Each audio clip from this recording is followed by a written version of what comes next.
बच्चों आज हम इंग्लिश कर रहे हैं। इंग्लिश में आपकी फुटप्रिंट्स विदाउट फीट, ठीक है, ये आपकी सप्लीमेंट्री रीडर है। सो फुटप्रिंट्स विदाउट फीट में हम लोग कर रहे हैं आज चैप्टर नंबर 5, ठीक है। सो चैप्टर नंबर 5 है आपका, चैप्टर नंबर 5 का नाम भी फुटप्रिंट्स विदाउट फीट है, ठीक है। जो बुक का नाम है वही आपके चैप्टर नंबर 5 का है और ये है आपके पेज 26 पे, ठीक है। ये फुटप्रिंट विदाउट फीट्स बुक है, आपकी सप्लीमेंट्री रीडर है, ठीक है। आपकी इंग्लिश टेक्स्ट नहीं है, सप्लीमेंट्री रीडर है इंग्लिश की। सो फुटप्रिंट विदाउट फीट ये चैप्टर 5 है और ये लिखी है H.G. वेल्स ने, ठीक है। सो स्टोरी चालू होती है पेज 26 से, ठीक है। द टू बॉय स्टार्टेड, हम फर्स्ट पैराग्राफ देख रहे हैं। दो लड़के सरप्राइज, एकदम मतलब सरप्राइजिंगली स्टेयर कर रहे थे। यहाँ स्टार्टेड लिखा हुआ है पर स्टेयर्ड होगा। दो लड़के स्टेयर कर रहे थे सरप्राइज में at the fresh muddy imprints of a pair of a bare feet, ठीक है। उन्होंने क्या देखा, उन लड़कों ने, दो लड़के थे, स्टार्ट ऐसे हो रहा है चैप्टर। दो लड़के थे, वो एकदम सरप्राइज से घूर रहे थे, ठीक है, चौंक के घूर रहे थे। क्या घूर रहे थे? At the fresh muddy imprints of a pair of bare feet, नंगे पांव की कीचड़, ठीक है, नंगे पांव की कीचड़। बेयर फीट मतलब नंगे पांव की कीचड़, ताजी ताजी नंगे पांव की कीचड़ वो देख के हैरान थे। What was a bare-footed man doing on the steps of a house in the middle of London? वो सोच रहे थे कि एक आदमी नंगे पांव एक लंदन के घर में, मतलब लंदन के बीचों बीच एक घर है, एक आदमी उसकी सीढ़ियों पे क्या कर रहा होगा। And where was the man? वो आदमी है कहाँ? शायद आपको फर्स्ट पैराग्राफ समझ नहीं आया।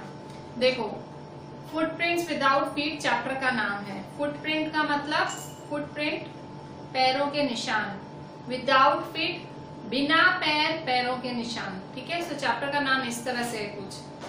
और मतलब स्टार्ट हो रहा है कि दो लड़कों से दो लड़के हैरान हैं। क्या देख के हैरान हैं? उन्होंने एक घर की सीढ़ियों पे ताजे पैरों के निशान देखे। ताजे मतलब अभी कोई चढ़ा हो, जस्ट चढ़ा।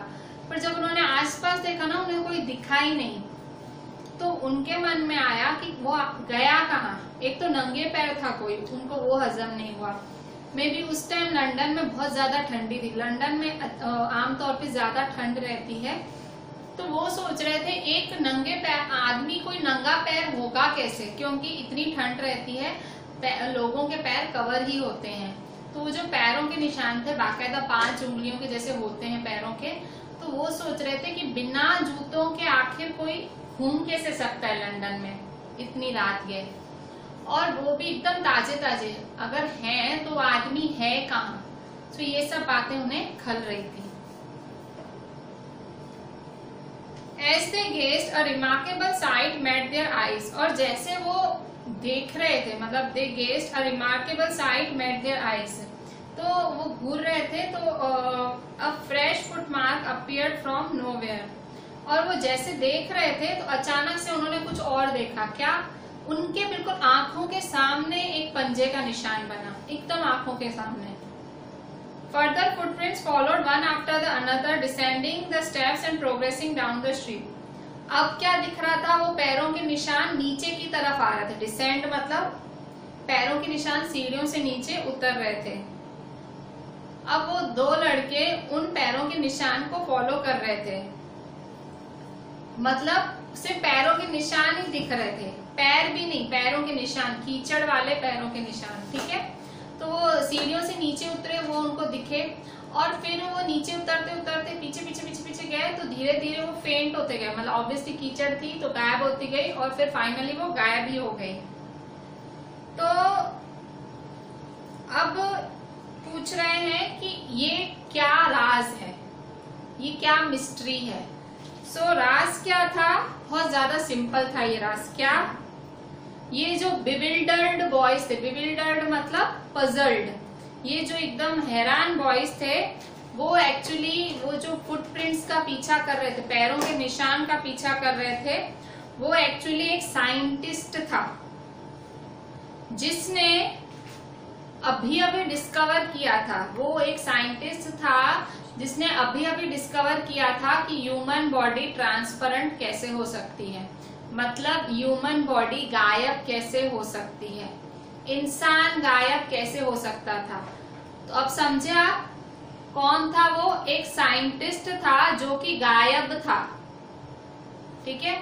और उस साइंटिस्ट ने अभी अभी कुछ नया अपना एक्सपेरिमेंट किया था जिससे कि उसने गायब होना अभी अभी डिस्कवर किया था। लड़कों को नहीं पता था, लड़के तो पीछा कर रहे थे मिस्ट्री में, मतलब उनको लगा ये राज क्या है, ये किसके पैरों के निशान हैं, क्यों पैर ऐसे जा रहे हैं। पर एक्चुअली स्टोरी में अब बताया जा रहा है, एच जी वेल्स ने देखो 4 पैराग्राफ तक सस्पेंशन बना के रखा, ठीक है, सस्पेंस रखा, सॉरी सस्पेंशन नहीं, सस्पेंस। उन्होंने सस्पेंस बनाए रखा कि भाई है क्या। तो एक्चुअली सस्पेंस एक ये था कि भाई वो पैरों के निशान एक साइंटिस्ट के थे जिसने अभी अभी पता लगाया था कि आप हो सकते हो गायब, ठीक है, इंसान ट्रांसपेरेंट हो सकता है। अब उस साइंटिस्ट के बारे में मेन अब चालू हो रहा है। Griffin, the scientist, had carried out experiment after experiment proved that human body could become invisible. Griffin जो था वो साइंटिस्ट था और उसने अभी अभी एक्सपेरिमेंट करके प्रूव किया था कि ह्यूमन बॉडी इनविजिबल हो सकती है, ह्यूमन बॉडी गायब हो सकती है। फाइनली आखिर में ग्रिफिन ने क्या किया? साइंटिस्ट का नाम क्या था? ग्रिफिन। जिस साइंटिस्ट ने गायब होने का पता लगाया था उसका नाम था Griffin.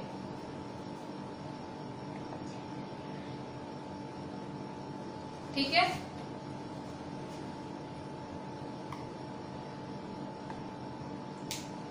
Finally, he swallowed certain rare drugs and his body became as transparent as a sheet of glass. Last में मतलब आखिर में ग्रिफिन ने और बहुत सारे ड्रग्स खा लिए, ठीक है, मतलब स्वैलो करना मतलब खा लेना, रेयर ड्रग्स मतलब जो बहुत ही मुश्किल से मिलते हैं वैसी दवाइयां खा ली और वो ट्रांसपेरेंट हो गया, जैसे कोई ग्लास जैसे ट्रांसपेरेंट होता है, आर पार दिखाई देता, वैसे वो ट्रांसपेरेंट हो गया। Though it also remained as solid as glass. Transparent तो हुआ पर उसको आप अड़ सकते थे, अगर मतलब वो आपको बीच में आ जाए आप उसको अड़ सकते थे, सॉलिड भी हो गया और ट्रांसपेरेंट भी हो गया। लास्ट पैराग्राफ है, हम इस चैप्टर के लास्ट पैराग्राफ, पेज नंबर 26 का जो पहला पेज है, पेज नंबर 26, उसका लास्ट पैराग्राफ। मतलब ग्रिफिन एक ब्रिलियंट साइंटिस्ट था, वो एक लॉलेस पर्सन था। लॉलेस मतलब कानून में मानने वाला नहीं।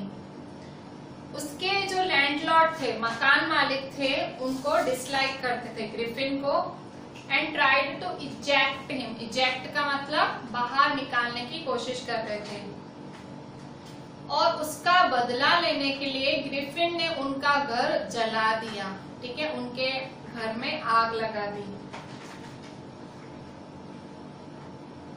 To get away without being seen, he had to remove his clothes. अब देखो स्टोरी में एक और नई चीज पता लग रही है। ग्रिफिन ने जब उसका घर जलाया तो उसको मतलब उसने इनविजिबल मतलब उसने जलाया, अब उसको डर लगा कि मैं पकड़ा ना जाऊं तो उसको अपने सारे कपड़े उतार देने पड़े। अब आप सोचोगे कपड़े क्यों उतारने पड़े कि घर जलाया उसमें कपड़े क्यों? तो एक्चुअली में वो तभी डिसअपियर, ये ट्विस्ट आया, सस्पेंस ट्विस्ट आया कहानी में, वो तभी डिसअपियर हो सकता था, तभी गायब हो सकता था जब वो अपने सारे कपड़े उतार दे तब, ठीक है। इसके शरीर पे एक भी कपड़ा कुछ भी नहीं होना चाहिए, ठीक है, कुछ भी पूरे शरीर पे नहीं होगा तो ही वो गायब हो पाएगा। ग्रिफिन क्या था? साइंटिस्ट था। उसने क्या किया था? बहुत सारी गोलियां निगल ली थी। काफी सालों तक वो एक्सपेरिमेंट करता रहा कि गायब कैसे हुआ जाए। गायब होने का तरीका उसे मिल गया, वो गोलियां खाने से वो सच्ची में गायब हो गया। पर वो कपड़े पहनता था तो वो दिखता था, कपड़े उतारता था तो वो गायब हो जाता था, तो कपड़ों से वो दिखता था। तो उसने क्या किया, उसने अपने मकान मालिक का गुस्से में घर जला दिया और वो उसने क्या किया, उसको अपना सब कुछ वहीं छोड़ना पड़ा, क्योंकि उसको कपड़े उतार के भागना पड़ा। कपड़े उतार के भागना मतलब उसको कुछ भी नहीं लेना था। अगर हाथ में सूटकेस लेता तो चलती हुई सूटकेस दिखती, अगर जूते पहनता तो जूते दिखते, ठीक है। उसको बिल्कुल खाली हाथ भागना पड़ा, ठीक है। पैसे भी किसमें डाले, फुल मतलब उसको फुल कपड़े उतार देने पड़ते थे इनविजिबल होने के लिए, अदृश्य होने के लिए। तो सब उतार के मतलब उसको कैसे भागना पड़ा, उसको कपड़े उतार के और ऐसे होमलेस वंडरर की तरह, होमलेस मतलब जिसका कोई घर नहीं, वंडरर मतलब आवारा की तरह, without clothes, without money and quite invisible, बिना कपड़े, बिना पैसे और almost invisible. Until he happened to step in some mud and left footprints as he walked. और अचानक से उसके पैर कीचड़ में पड़े और वो चलने लगा। तो वो देखो स्टोरी कैसे कनेक्ट हो रही है। ये कहाँ से भाग रहा था अभी ग्रिफिन अपना मकान मालिक का घर जला के भाग रहा था, नंगा होके, सब कुछ उतार के, अदृश्य होके, इनविजिबल होके। और वो जो दो लड़के थे उनको अचानक से ये चलते हुए पैरों के निशान दिखे, ठीक है। तो ऐसे स्टोरी कनेक्ट हो रही है। इन दो लड़कों का कुछ लेना देना नहीं है, ये खाली ऐसी स्टोरी की स्टार्टिंग करी गई है, ठीक है। मेन पूरी स्टोरी ग्रिफिन जो साइंटिस्ट है उसी के ऊपर है। मतलब साइंटिस्ट, ये जो पागल सरफिरा साइंटिस्ट है जो मतलब इस तरह से गलत काम कर रहा है, इनविजिबल उस साइंटिस्ट है। तो देखो उसने एक बड़ा इन्वेंशन किया, डिस्कवरी बड़ी की है, अपने आप को मतलब गायब कर देना is a very big discovery. पर उसने उस डिस्कवरी को कैसे यूज किया, उसने मकान मालिक का घर ही जला दिया, खराब काम में यूज किया। पेज 27, पेज 27 पे हम देख रहे हैं first paragraph. He escaped easily enough from the boys who followed his footprints in London. क्योंकि वो गायब हो जाता था तो वो आराम से, खाली उसके पैरों के निशान ही थे, तो वो उन दोनों लड़कों से तो आराम से बच गया। पर अभी भी उसके कारनामे, एडवेंचर्स अभी भी पूरे नहीं हुए थे। अब वो जब लंदन में, जब वो बिना कपड़ों के सड़कों पे घूम रहा था, वो एक बहुत बुरा समय था लंदन में। क्यों? क्योंकि उस टाइम लंदन में बहुत ज्यादा सर्दी पड़ती थी और वो उस सर्दी में बिना कपड़ों के आवाराओं की तरह बिना घर के घूम रहा था। सर्दियों में बाहर घूमना, ठीक है। सो कितना, वो भी बिना कपड़ों के, सो क्या ठंड लग रही होगी। हीट वॉज मिड विंटर, ये सर्दियां थी। मिड विंटर मतलब सर्दियों, अभी सर्दियां का, अभी तो सर्दियां बीच में थी, शुरू भी नहीं हुई थी, जाने भी नहीं वाली। बीच में तो कितनी ठंड पड़ती है, कहीं पे भी मिड विंटर में फुल ठंडी पड़ती है, तो अभी तो मिड विंटर थी। The air was bitterly cold and he could not do without clothes. इतनी ज्यादा ठंड थी कि वो सहन ही नहीं कर पा रहा था, कपड़ों के बिना तो नहीं रह जा सकता था। अब उसने क्या किया, वो पहले ऐसे ही घूम रहा था, सड़कों पे घूम रहा था, पर अभी उसने क्या डिसाइड किया कि मैं किसी बड़े लंदन के स्टोर में घुस जाता हूँ गर्माहट के लिए। अब सब दुकानों का और स्टोर्स का क्लोजिंग टाइम आ गया, मतलब दुकानें बंद करने का टाइम आ गया। और जैसे ही सारे स्टोर्स के, सारे दुकानों के शटर्स बंद हुए, तो Griffin was able to give, and as soon as the doors were shut, Griffin was able to give himself the pleasure of clothing and feeding himself without regard to expense. तो जैसे ही shutter बंद हुए सारे दुकानों के, वो अब आराम से कपड़े पहन रहा था सबके, मतलब उन दुकानों के, वहां पे खाना खा रहा था बिना कुछ पे किए, क्योंकि दुकानें थी बंद, वो बंद दुकानों में था। उसने सारे वो दुकानों के बॉक्सेस खोल दिए और रैपर्स वगैरह थे वो खोल दिए, और उसने गरम कपड़े निकाल के, नए नए गरम कपड़े पहन लिए। उसने फिर शूज मतलब एक बड़े स्टोर में घुसा था, लंदन के एक बड़े स्टोर में घुसा था, तो वहां पे वो ये सब कर रहा था। फिर शूज के साथ उसने शूज पहने, ओवरकोट पहना और एक बड़ी सी चौड़ी हैट पहनी, वाइड ब्रिम्ड हैट, मतलब बड़ी सी चौड़ी गोल हैट पहनी।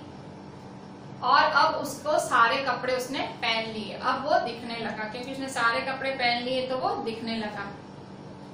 अब वो एक रेस्टोरेंट के किचन में गया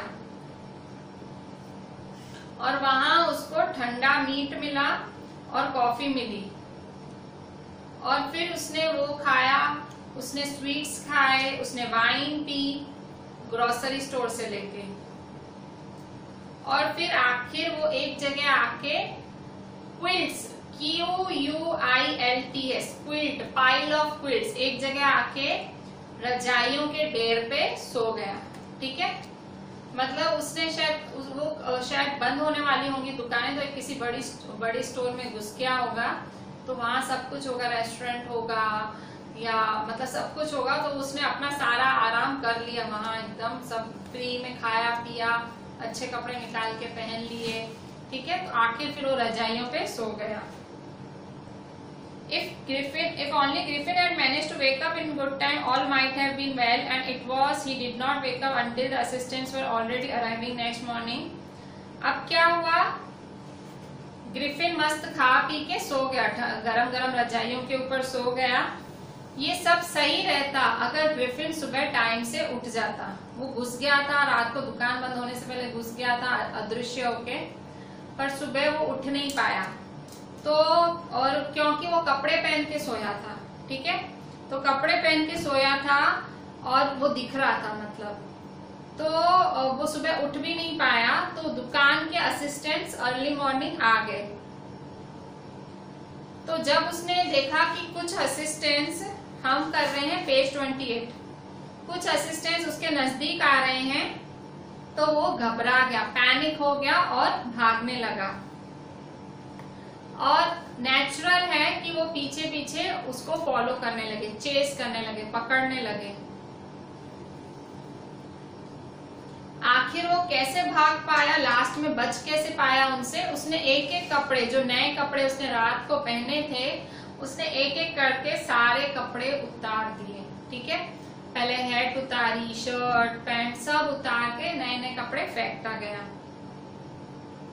पर अब फिर से वो इनविजिबल हो गया। ठीक है, कपड़े उतारते वो इनविजिबल हो गया, अदृश्य हो गया।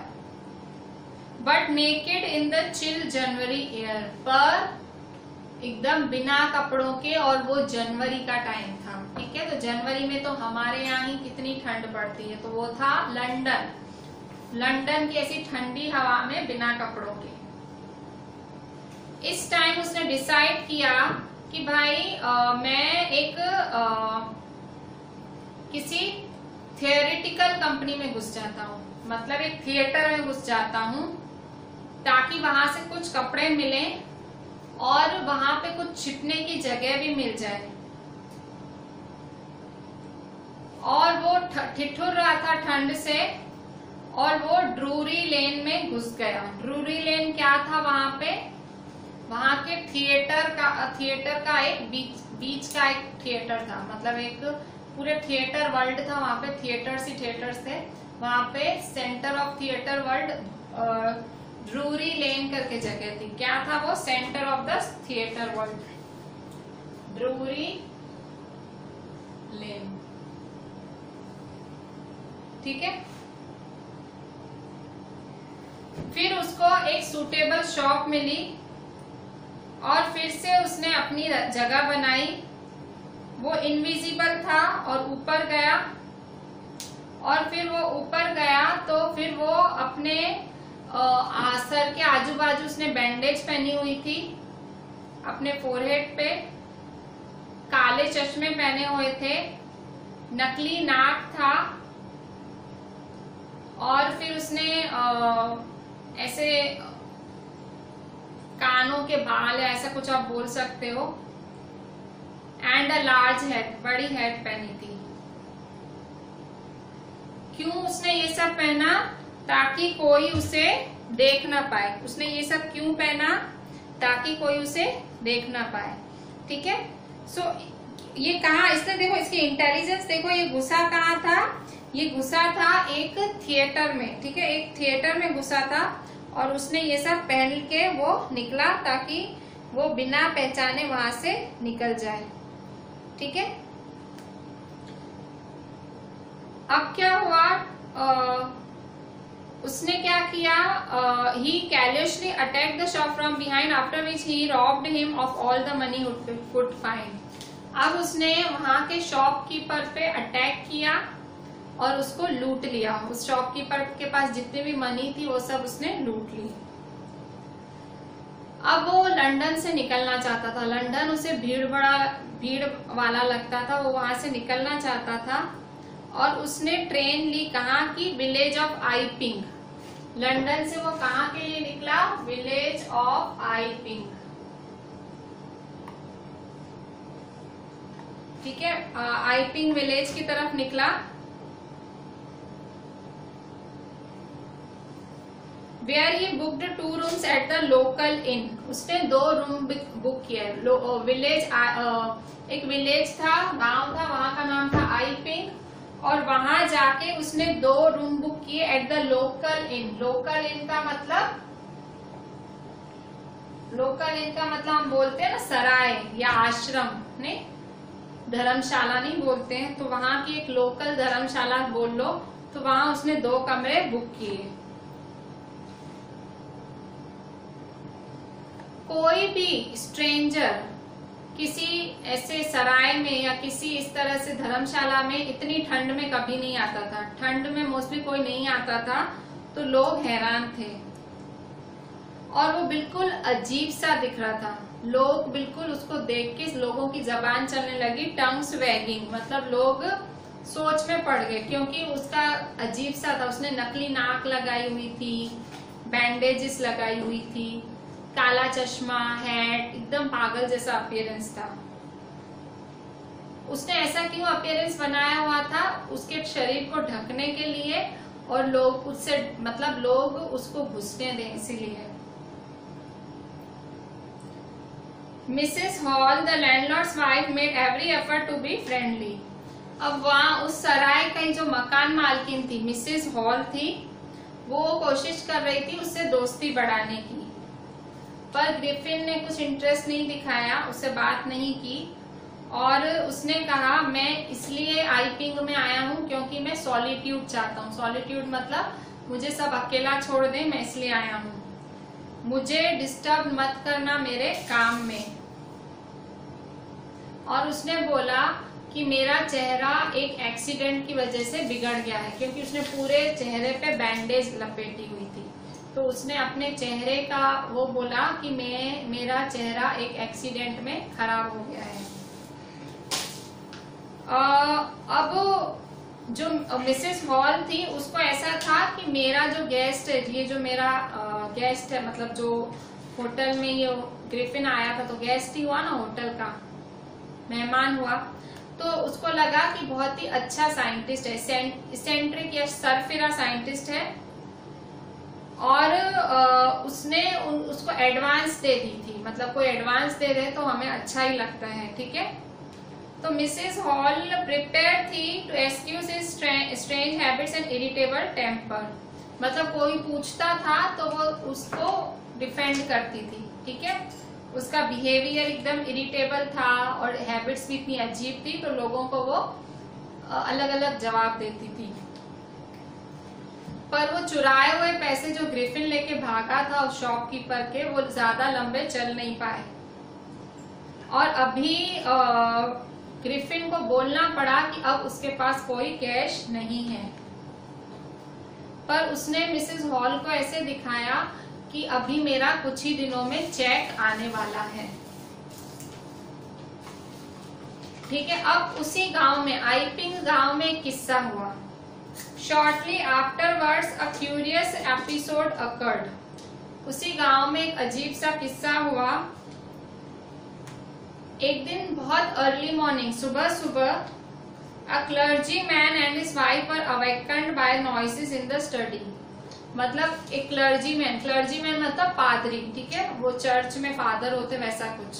सो क्लर्जीमैन और उसकी बीवी सुबह अपने घर में स्टडी से आवाज आते हुए उठे, मतलब उनको अपनी स्टडी रूम से आवाज सुनाई दी। क्रीपिंग डाउनस्टेयर्स, और फिर वो धीरे धीरे नीचे गए तो उनको चिल्लर की गिनने की आवाज है या चिल्लरों के उठाने की आवाज है। चिंक ऑफ मनी मतलब चिल्लर की आवाज।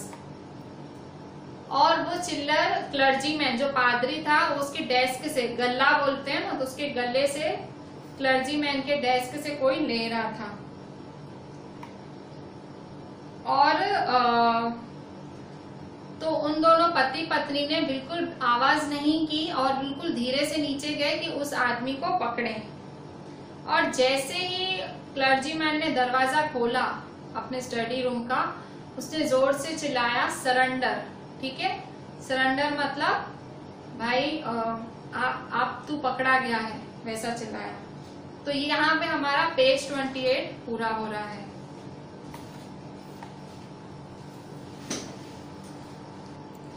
ठीक है, तो यहाँ हमने पेज 28 पूरा किया जहाँ उसने कहा भाई सरेंडर, ठीक है भाई, तू भाई तू गिर चुका है भाई, मतलब वो नीचे गया था सीढ़ियों से तो उसको लगा कि मैं पकड़ ले रहा हूँ। पर आगे देखते हैं पेज 29 पे। Then to his amazement he realized that the room appeared to be empty। पर उस पादरी ने, उस क्लर्जीमैन ने क्या देखा, पूरा रूम था खाली। और उसकी और उस पादरी ने और उसकी बीवी ने नीचे देखा, डेस्क के कर्टेन्स के पीछे देखा, चिमनी पे भी देखा और किसी की कोई निशान नहीं थी। सो डेस्क खुला पड़ा था और जितनी भी मनी थी वो सारी मिसिंग थी। तो क्लर्जीमैन घड़ी घड़ी बोल रहा था ये कैसे हो गया, ये तो हो ही नहीं सकता, ये तो हो ही नहीं सकता। पर उसी दिन, but it was not as extraordinary as the behaviour of Mrs Hall's furniture a little later that morning. मतलब रात को इसके घर चोरी हुई क्लर्जीमैन के, सुबह को मिसेस हॉल के घर क्या हुआ वो सुनो। मिसेस हॉल के घर भी कुछ ऐसा ही अजीबोगरीब किस्सा हुआ। मिसेस हॉल और उनके पति दोनों जल्दी उठे और वो जब उठे तो साइंटिस्ट का जो रूम था, जो उन्होंने साइंटिस्ट को रूम दिया हुआ था, वो फुल खुला हुआ था। हमेशा साइंटिस्ट की आदत थी अपना रूम बंद करके लॉक रखने की। और कभी कोई उसके रूम में आ भी जाता था तो वो गुस्सा हो जाता था।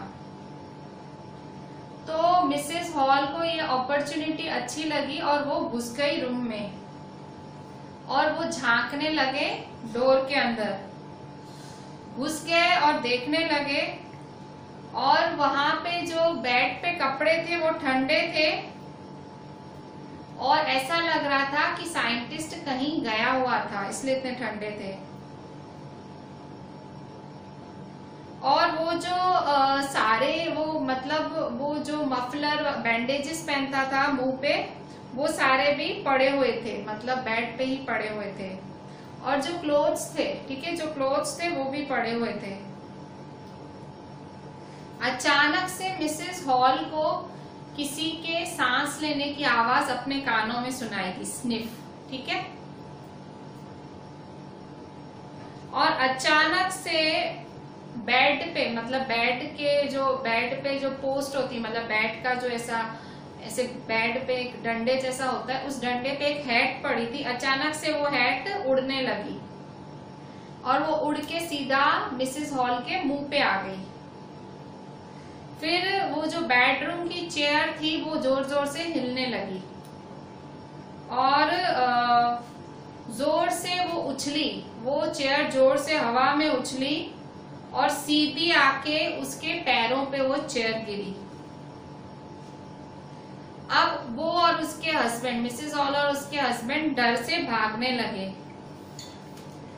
और उस चेयर पे उन दोनों को बिठा के उस चेयर ने उन दोनों को रूम से बाहर धकेला और जोर से धड़ाम से वो रूम बंद कर दिया और उनके सामने ही वो रूम लॉक हो गया, ठीक है। मतलब सब इनविजिबल, मतलब कोई था ही नहीं, ऐसा लग रहा था जैसे भूत कर रहा है। ठीक है, अचानक से कुर्सी हिलने लगी, उसके पैरों पे आके गिरने लगी और अचानक से मतलब वो चेयर पे बैठ गए, कोई धक्का मार रहा था, दरवाजा जोर से बंद हुआ, लॉक हो गया। ठीक है, तो मिसेस हॉल थी, वो स्टेयर्स से गिर गई, सीढ़ियों से गिर गई डर के। अब वो श्योर थी कि उस रूम में आत्माएं हैं, हॉन्टेड रूम है। हॉन्टेड मतलब हॉन्टेड बाय स्पिरिट्स, आत्मा, वहां आत्माएं भटक रही हैं। और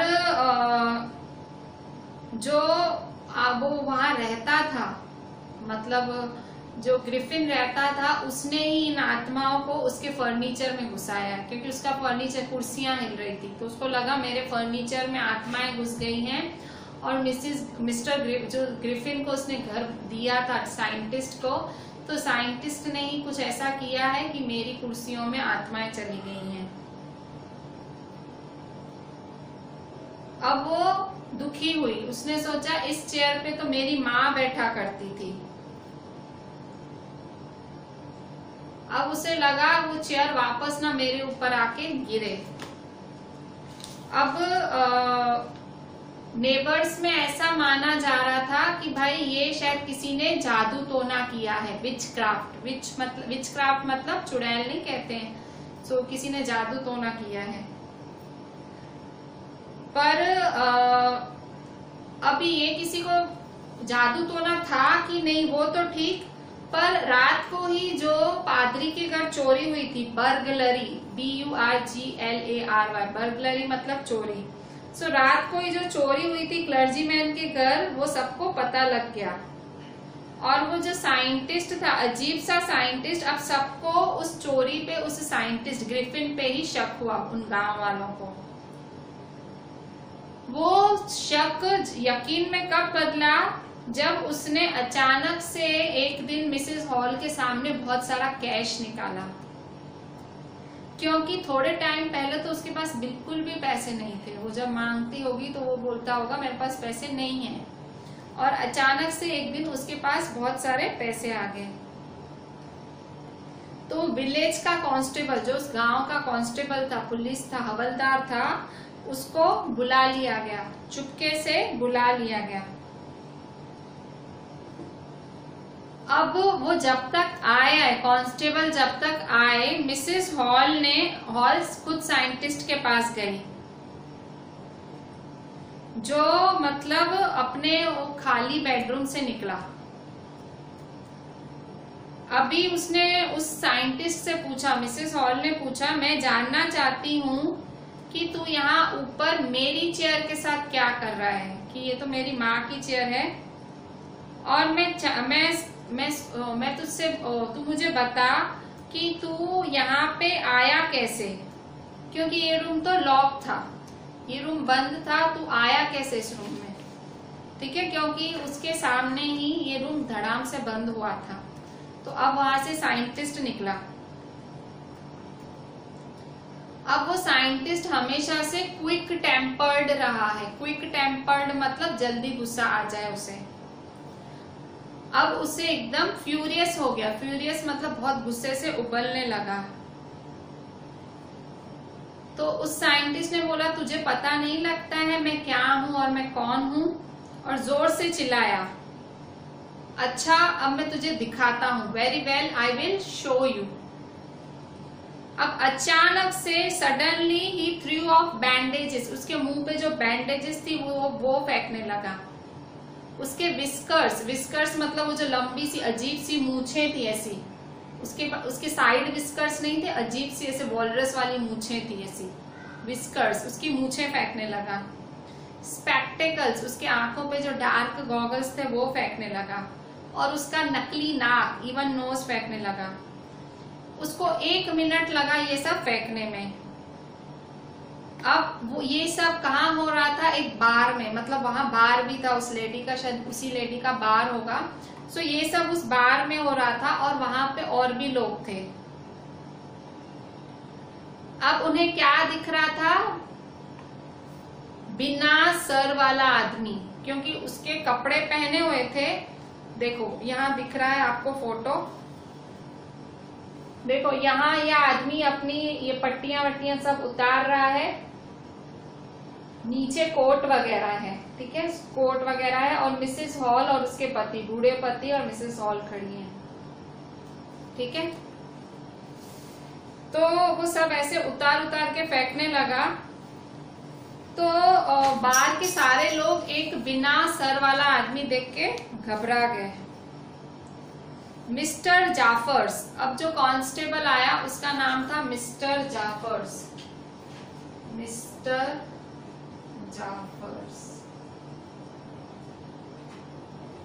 वो जो कांस्टेबल आया वो बहुत ही सरप्राइज हो गया कि भाई मुझे एक ऐसे आदमी को, सर कटे आदमी को पकड़ना है, हेडलेस मैन को पकड़ना है। फिर उसने but Jaffers was not easily prevented from doing his duty, पर जाफर कभी भी अपनी ड्यूटी से पीछे नहीं हटता था। अगर उसको मैजिस्ट्रेट वारंट मिलता है किसी को अरेस्ट करने का, तो उसको अरेस्ट ही करना पड़ता है, चाहे उसका सर हो या नहीं हो। कांस्टेबल जाफर के लिए एक तारीफ वाली बात लिखी हुई है कि अगर उसको ऊपर से ऑर्डर्स आते हैं किसी को अरेस्ट करना है, तो वो चाहे उसका सर हो ना हो, वो उसको अरेस्ट करके ही रहता है। अब एक सीन आप देखोगे, मतलब एक सीन दिखा, कैसा सीन दिखा? पुलिसमैन मतलब Jaffer tried to get hold of a man, वो पीछे पीछे भाग रहा है उस साइंटिस्ट के। उस साइंटिस्ट ने अपने बैंडेजेस तो सारे हटा के फेंक दिए। अब वो क्या करता जा रहा है, अपना एक एक कपड़ा उतार के फेंक के जा रहा है, क्योंकि अभी उसको कोट पैंट सब पहना हुआ है, तो इन लोगों को वो दिख रहा है। तो वो जाफर को दिख ना पाए इसलिए वो भागे जा रहा है, और जाफर उसके पीछे पीछे, पुलिस ऑफिसर जो पुलिस कांस्टेबल उसके पीछे पीछे, और वो इनविजिबल पे मतलब वो गायब होता जा रहा है धीरे, क्योंकि वो धीरे धीरे एक एक कपड़ा उतार रहा है। वो एक एक गारमेंट अपने शरीर का उतार उतार के फेंक रहा है, और लास्ट में एक शर्ट हवा में उछली, और कांस्टेबल मतलब सब कुछ उसने उतार दिया। अब कांस्टेबल स्ट्रगल कर रहा है किस चीज से? कांस्टेबल को जो दिख नहीं रहा है कोई, और मतलब कोई उसे मारे जा रहा है, ठीक है। कांस्टेबल अब एकदम मतलब अचानक से कोई उसे मारने लग रहा है, कांस्टेबल स्ट्रगल कर रहा है। कुछ लोग हेल्प करने की कोशिश कर रहे हैं कांस्टेबल को, पर उन्हें भी कोई मारे जा रहा है। मतलब वो अभी पूरी तरह से इनविजिबल हो गया ग्रिफिन, तो अब तो वो एकदम निश्चिंत हो गया। अब वो पुलिस ऑफिसर को भी मारे जा रहा है, पुलिस कांस्टेबल को मारे जा रहा है, और जो पब्लिक उसे बचा रही है घूसों से, क्योंकि वो ऐसे ऐसे ऐसे कर रहा होगा या चिल्ला रहा होगा, आ कर रहा होगा, तो पब्लिक कुछ भी हाथ पैर हवा में चला रही होगी, तो पब्लिक पे भी घूसे पड़ रहे थे। सो वहां पब्लिक को भी पिटाई हो रही थी, पब्लिक की भी। In the end, Jaffers was knocked unconscious as he made a last attempt to hold on to the unseen scientist. Last में वो जो पुलिस कांस्टेबल जाफर था, आखिर वो उस साइंटिस्ट की मार खा खा के अनकॉन्शियस हो गया, बेहोश हो गया। पर तो भी वो जो दिख नहीं रहा था साइंटिस्ट, उसको पकड़ने की तो भी कोशिश कर रहा था, पर उसने उसको मार मार के बेहोश कर दिया।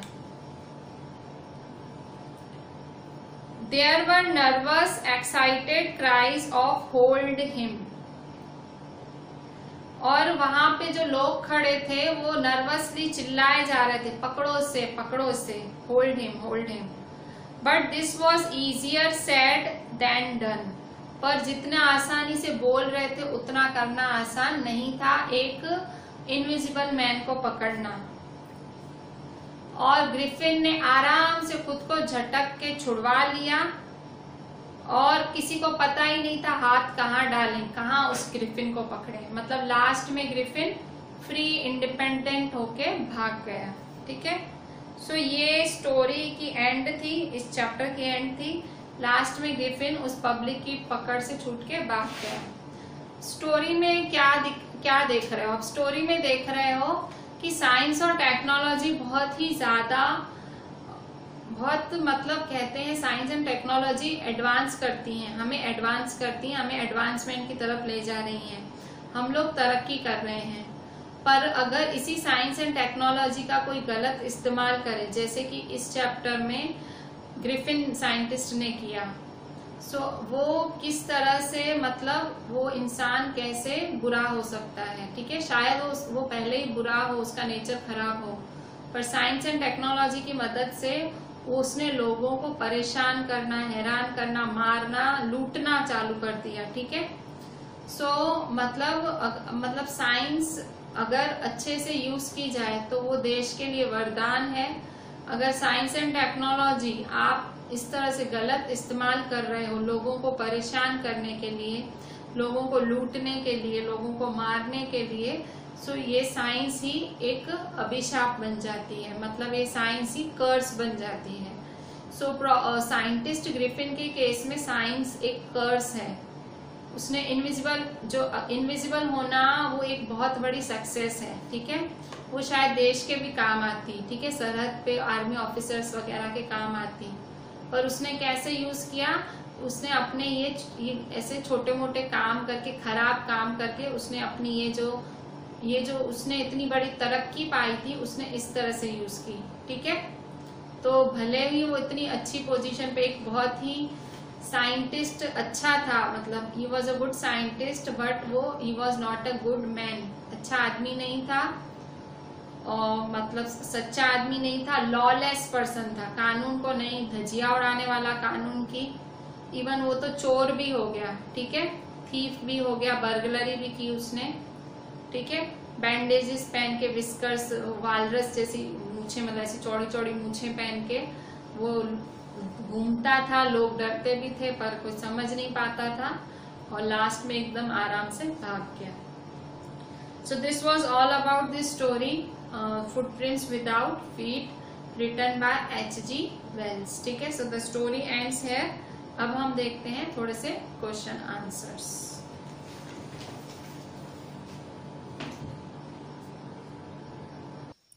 बच्चों पहला क्वेश्चन है आपका थिंक अबाउट इट पे, पेज 31 पे क्वेश्चन 1 है बच्चों। So it is Griffin was rather a lawless person. Question है कमेंट कि ग्रिफिन एक लॉलेस पर्सन था, उस चीज पे कमेंट करो। लॉलेस मतलब कानून को नहीं मानने वाला, वैसा। So Griffin was no doubt a brilliant scientist. Griffin एक बहुत अच्छा साइंटिस्ट था। He did wonderful experiments and achieved success in making the human body invisible.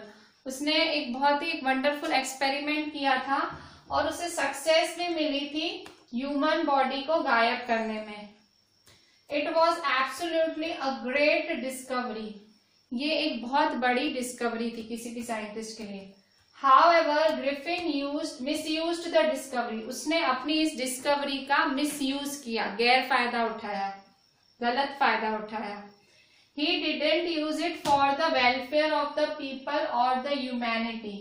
उसने इसको लोगों के वेलफेयर के लिए नहीं यूज किया। इसने इसको लोगों के वेलफेयर, भले के लिए नहीं यूज किया, या ह्यूमैनिटी के भले के लिए नहीं यूज किया। Rather, he used it for his petty benefits attained through illegal activities. उसने ये इनविजिबल होने का जो फायदा था, ये जो उसने डिस्कवरी की थी, उसने उस चीज को अपने छोटे छोटे पैटी बेनिफिट्स के लिए यूज किया। अटेन्ड थ्रू इलीगल एक्टिविटीज, मतलब वो जो इलीगल एक्टिविटीज, क्या क्या इलीगल एक्टिविटीज की उसने, आप चाहो तो वो ऐड कर सकते हो कि कैसे उसने लंदन के एक स्टोर में ऐसे घुस के ऐसे ही फ्री में खाया, पूरी रात सोया, फिर फेंक के कैसे एक स्टोर ओनर को लूट लिया उसने, पूरा उसको लूट के मार के लूट के चला गया। फिर गांव में जाके भी उसने क्लर्जीमैन को लूटा, फिर उसने मिसेस हॉल को डराया चेहरे फेंक के, लास्ट में कांस्टेबल को मारा, पब्लिक को मारा। सो ये सब आप लिख सकते हो, इसकी ये सारी इलीगल एक्टिविटीज है, कारस्तानियां लिख सकते हो आप। Invisibility gave him an excuse to become lawless. तो ये जो अदृश्य हो रहा था, इनविजिबल हो रहा था, एक्चुअली उसको एक बहाना मिल गया था लॉलेस होने का। लॉलेस मतलब कानून तोड़ने वाला होने का बहाना मिल गया था। He used his invisibility only to trouble, frighten, beat and rob innocent persons. उसने ये अपना ये जो गायब होने का जो उसको मतलब डिस्कवरी थी, इनविजिबिलिटी थी, उसने लोगों को ट्रबल देना मतलब तंग करने के लिए, फ्राइटन डराने के लिए, बीट मारना एंड रॉब, ठीक है, उन्हें लूटना, इनोसेंट पर्सन्स जो एकदम इनोसेंट लोग थे, उसने अपनी इनविजिबिलिटी सारी उसमें लगा दी, ठीक है। सो इसलिए वो लॉलेस पर्सन था, ठीक है। So this is end of today's lecture. हमने अभी एक क्वेश्चन ही डिस्कस किया है। The chapter was really very interesting. Try reading it once twice, हो सके at least read it twice, you will get the entire lecture. I had given you line to line explanation. आप अपनी text book साथ में लेके बैठे, hear my explanation, then go through the chapter, whole chapter. You will understand it very clearly, ठीक है। I am ending my lecture here only. Just do the entire work which I have given. Work today is not so much, ठीक है। Send it to me on WhatsApp. चलें, thank you.